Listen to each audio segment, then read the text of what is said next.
आज की हमारी कविता का शीर्षक है एक माँ की बेबसी। बच्चों, इस कविता को लिखा है कुंवर नारायण ने। इन्होंने अपने बचपन के दिनों को याद करते हुए अपने बचपन के खेलों और एक खास साथी रतन को और उसकी माँ को याद करते हुए इस कविता को लिखा है। आपके सामने यहाँ पर एक चित्र आपको दिखाई दे रहा है जिसमें कुछ बच्चे खेलते हुए नजर आ रहे हैं। वहीं एक तरफ एक छोटा सा लड़का खड़ा है जिसका नाम है रतन और उसके पास में बैठी है उसकी माँ। तो आइए सबसे पहले हम पढ़ते हैं कि कुंवर नारायण ने अपनी इस कविता के बारे में क्या कहा है। एक माँ की बेबसी।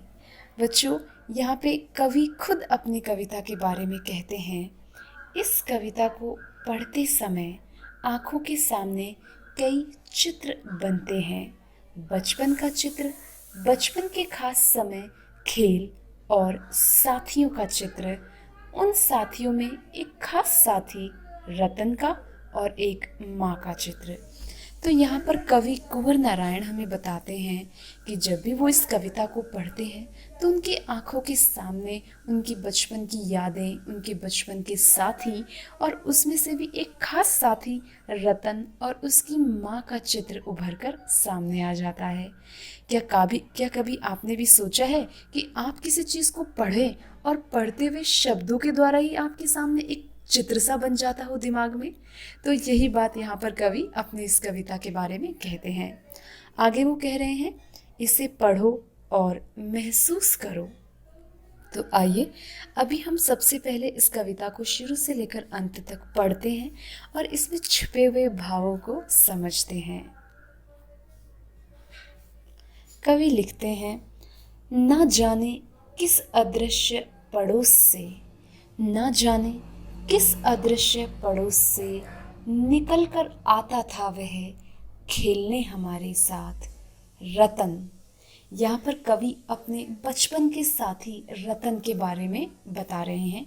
पहले हम इस कविता को शुरू से अंत तक अच्छे से एक बार पढ़ेंगे।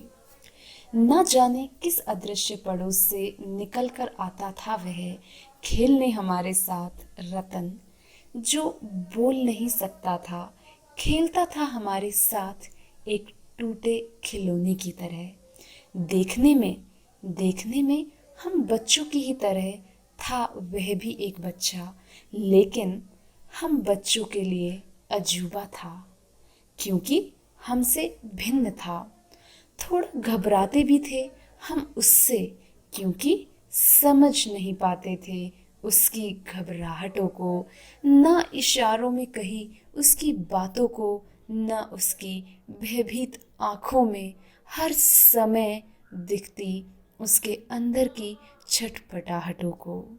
यहाँ पर कवि जो है अपने खास साथी, बचपन का जो उसका साथी था रतन, उसके बारे में बता रहे हैं।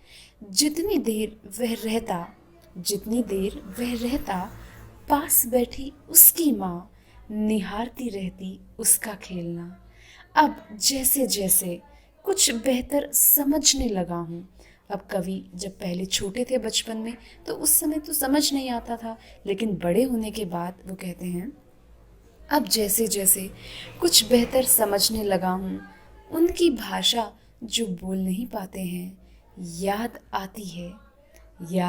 आती है रतन से अधिक उसकी माँ की आँखों में झलकती उसकी बेबसी। याद आती है रतन से अधिक उसकी माँ की आँखों में झलकती उसकी बेबसी। बच्चों, आपको भी इस कविता को अच्छे से पढ़ना है। यहाँ पर इस कविता को लिखा है कुंवर नारायण ने। उन्होंने अपने बचपन के दिनों को याद करते हुए अपने बचपन के एक खास साथी, उसका क्या नाम है उस साथी का? रतन के बारे में इस कविता में लिखा है, रतन और उसकी माँ के बारे में। अब हम अगली वीडियो में इसको विस्तार से और अच्छे से इसके भाव को समझेंगे और पढ़ेंगे दोबारा से।